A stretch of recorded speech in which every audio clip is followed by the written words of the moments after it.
हमारी पृथ्वी भारत में जिसे माँ का रूप माना गया है, उसकी रक्षा, उसका संरक्षण, उसका संवर्धन हर पीढ़ी का दायित्व होता है। हमारे पूर्वजों ने हमारे लिए किया, हमारी जिम्मेवारी है आगे वाली पीढ़ियों के लिए हम कुछ करके जाएं।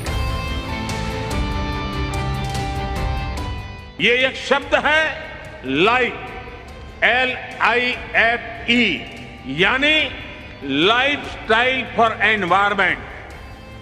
आज जरूरत है कि हम सभी लोग एक साथ आकर कलेक्टिव पार्टिसिपेशन के साथ लाइफस्टाइल फॉर एनवायरमेंट यानी लाइफ को एक अभियान की तरह आगे बढ़ाएं।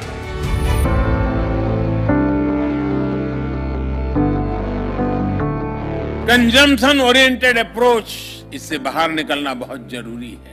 यूज एंड थ्रो वाला माइंडसेट प्लेनेट के लिए नकारात्मक है। हम कितना यूज करते हैं ये पॉकेट की साइज से नहीं बल्कि जरूरत से तय हो। हम जरूरत से ज्यादा जो भी यूज कर रहे हैं उससे दुनिया में कोई न कोई वंचित हो रहा है। उससे दुनिया के किसी कोने में नेचर को एक्सप्लॉइट करने का दबाव बढ़ रहा है। इस सेंस ऑफ रिस्पॉन्सिबिलिटी को हमें अपनी फैमिलीज में जागृत करते रहना। प्रकृति के साथ संघर्ष का रास्ता हमें विनाश की ओर ले गया है और आने वाले दिनों में शायद हमारी गलतियां और अधिक नए संकटों को जन्म दे सकती हैं।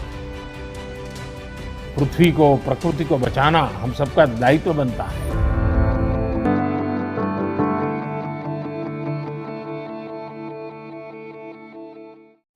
नमस्कार, दुरंत वार्ता নিউজ চ্যানেলে আপনাদেরকে স্বাগত জানাই। আমি সৈকত দাস।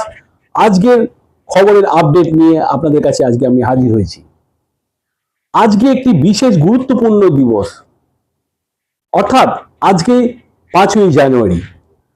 আর ঠিক এর এক মাস আগে 4 তারিখে মুখ্যমন্ত্রী শুভেন্দু অধিকারী শপথ নেওয়ার পরই তিনি কিন্তু প্রতিশ্রুতি দিয়েছিলেন এবং আলোচনার মাধ্যমে বিভিন্ন রকম কার্যকলাপের একটি রূপরেখা করে ফেলেছিলেন।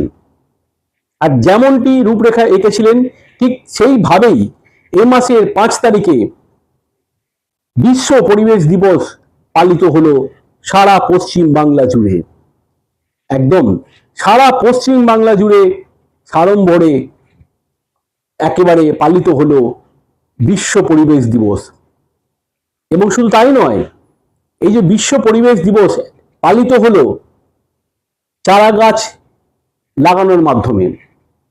এই চারা গাছ রোপণ বিভিন্ন স্তরে, বিভিন্ন জেলার বিভিন্ন প্রান্তে প্রশাসনিক মাধ্যম দিয়ে শুরু হলো তার যাত্রা।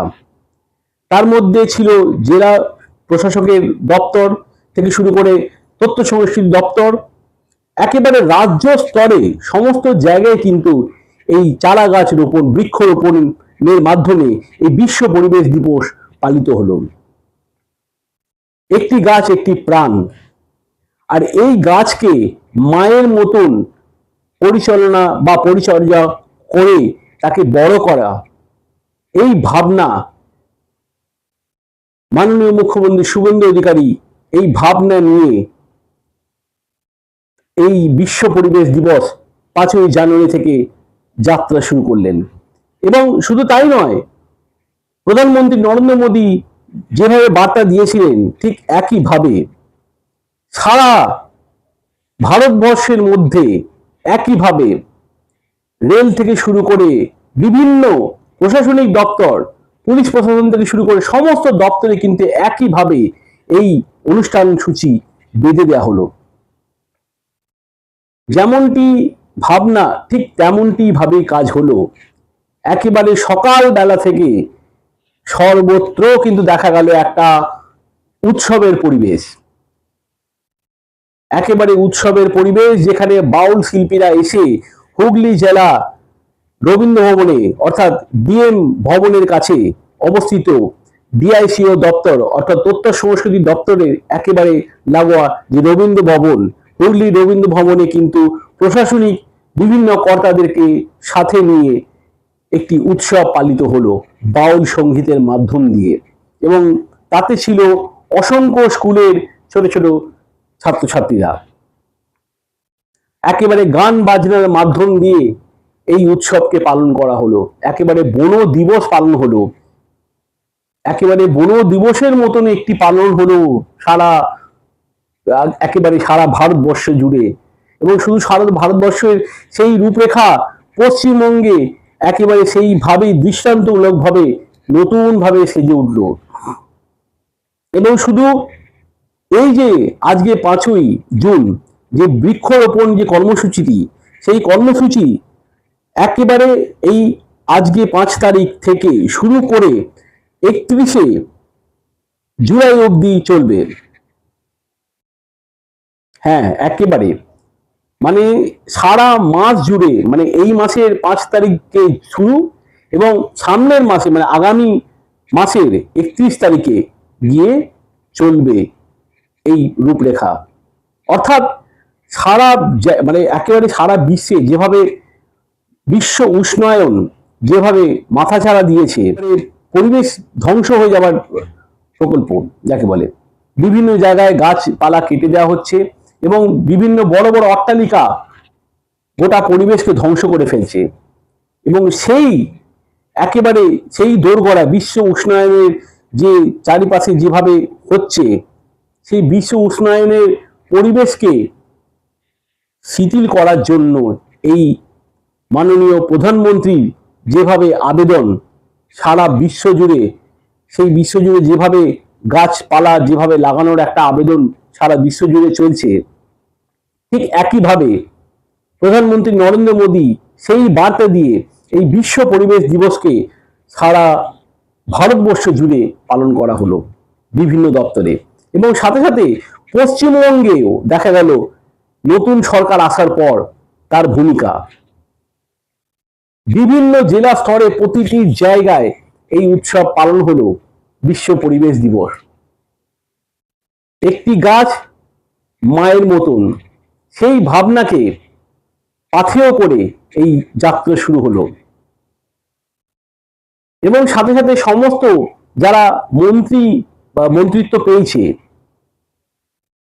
সেই মন্ত্রীরাও তাদের বিভিন্ন বিধানসভায় তারা প্রশাসনিক দপ্তরদেরকে নিয়ে এই বৃক্ষরোপণ কর্মসূচি পালন করলেন। আমরা দেখলাম যেরকম ভাবে ডিএম সকালবেলায় যেরকম ভাবে অনুষ্ঠান করলেন এবং সেখানে সমস্ত সরকারি আধিকারিকরা উপস্থিত ছিলেন। এবং একইভাবে তারই পাশাপাশি আমরা বলাগড়েও দেখলাম একইভাবে উৎসব পালিত হলো। হ্যাঁ, বলাগড়ে যিনি বিজয়ী বিধায়িকা সুমনা সরকার এবং এখন বর্তমানে উনি প্রতিমন্ত্রী সুমনা সরকার, উনি কিন্তু বলাগড়ে সমস্ত এলাকা জুড়ে একইভাবে উনি এই উৎসব পালন করলেন। সকলকে নিয়ে উনি কিন্তু চারা গাছ রোপণ করলেন সর্বত্র এবং বলাগড় থানাতেও সেই কর্মসূচি কিন্তু পালন হলো। উনি কিন্তু স্বয়ং বলাগড় থানায় উপস্থিত হয়ে বলাগড় থানার ভারপ্রাপ্ত আধিকারিককে সাথে নিয়ে এই উৎসব পালিত করলেন। একটা ভাবা যায় না যে একটা ছোট্ট আদেশ, সেই আদেশ কিন্তু সারা ভারতবর্ষ জুড়ে একইভাবে পালন হলো, কি রেলওয়েতে কি অন্যান্য দপ্তরেতে। সকাল থেকে কিন্তু দেখলাম একটা উৎসব মুখর পরিবেশ। হ্যাঁ, এই গাছ লাগানো, প্রাণ বাঁচানোর এই যে উদ্যোগ, সকলে মিলে কিন্তু সাধুবাদ জানিয়েছে। উঁচু স্তর থেকে নিচু স্তরে প্রত্যেকটি মানুষ এই গাছের জন্য যেভাবে মানে যে রোপণ করার জন্য যেভাবে উদ্যোগ নিয়ে সকাল থেকে একটি উৎসব ব্যাপী একটা পরিবেশকে তৈরি করলো, বলা বাহুল্য আগামী দিনে এই কর্মসূচি যদি চলতে থাকে তাহলে আমাদের এই যে বিশ্ব উষ্ণায়ন যে পরিবেশ তৈরি হচ্ছে, সেই পরিবেশ আগামী দিনে একেবারে সবুজ হয়ে যাবে। এবং আস্তে আস্তে কিন্তু এই বিশ্ব উষ্ণায়ন যেভাবে ছড়িয়ে পড়ছে গোটা পৃথিবীব্যাপী জুড়ে, আগামী দিনে দেখা যাবে আবার সেই কিন্তু প্রকৃতি মা সেজে উঠবে তার সবুজায়ন নিয়ে। আমরা দেখতে থাকবো যে সারা বছর এই যে কর্মসূচি যেন পালন হয়, যেন সকলে বিভিন্ন জায়গায় এই কর্মসূচি পালন করে এবং সাথে সাথে প্রত্যেকটা জায়গায় যেখানে গাছ কেটে ফেলা হচ্ছে, এবং হ্যাঁ, সবচেয়ে বড় কথা এই যে প্লাস্টিক মুক্ত পরিবেশ আমাদের খুবই প্রয়োজন। কারণ একটি প্লাস্টিক একটি পরিবেশকে ধ্বংস করার পিছনে মূল কারণ হয়ে দাঁড়ায়। কারণ প্লাস্টিক কিন্তু কোনোদিনও মরে না বা গলে না, এর কিন্তু কোনোদিনও ক্ষয় হয় না। এবং এই প্লাস্টিক যখন মাটিতে যখন মিশে যায় তখন কিন্তু মাটিরও সেই উর্বর ক্ষমতা বা মাটির যে জৈব রাসায়নিক যে ক্ষমতা, সেই ক্ষমতাকে একটু নষ্ট করে দেয় এবং সেখানে কিন্তু কোনো গাছপালা কিন্তু সৃষ্টি হয় না, ধ্বংস করে দেয়। তো এই বার্তাও কিন্তু দিলেন দীপাঞ্জন গুহ মহাশয় হুগলিতে এই যে বৃক্ষরোপণ যে কর্মসূচি ছিল সেই কর্মসূচিতে কিন্তু উনি বার্তা দিলেন। এই কর্মসূচি চলবে সারা মাস ব্যাপী এবং আগামী মাসের 31 তারিখ অবধি এই কর্মসূচি যাতে করা হয়, প্রধানমন্ত্রী যেরকম ভাবে আদেশ দিয়েছেন ঠিক একইভাবে মুখ্যমন্ত্রী নবান্ন থেকেও একইভাবে বলে দিয়েছেন যাতে নজরদারি রাখা হয় এবং কোথাও যেন গাছ যাতে না কাটা হয় সেদিকে কিন্তু প্রশাসনকে কিন্তু কড়া বার্তাও রেখেছেন। আমরা আশা রাখবো এইভাবেই যাতে সবুজ আগামী দিনে বেঁচে থাকুক, সবুজ যেন আমাদেরকে এই আশীর্বাদ দিয়ে রাখে, যাতে সবুজ বাঁচলে আমরাও কিন্তু বাঁচব। সেই আশা নিয়ে আমরা এই সমাজকে একটি আবেদন রাখলাম আমাদের নিউজ চ্যানেলের মাধ্যম দিয়ে, আপনারাও কিন্তু প্রত্যেকটা জায়গায় গাছ লাগান এবং যেখানে দেখবেন অবৈধ নির্মাণ হচ্ছে গাছ কেটে সেখানে যেন সাথে সাথে আপনারা প্রশাসনকে জানান যে গাছ কাটা হচ্ছে এবং আপনারা সাথে সাথে গিয়ে সেখানে যেন সেই গাছ কাটাকে সঙ্গে সঙ্গে প্রতিরোধ করুন, রক্ষা করুন পরিবেশকে। এই আবেদন আমাদের আজকে এই বিশ্ব পরিবেশ দিবসের দিনকে আমরা কিন্তু এই আবেদন রাখলাম সকল দর্শক বিন্দুকে।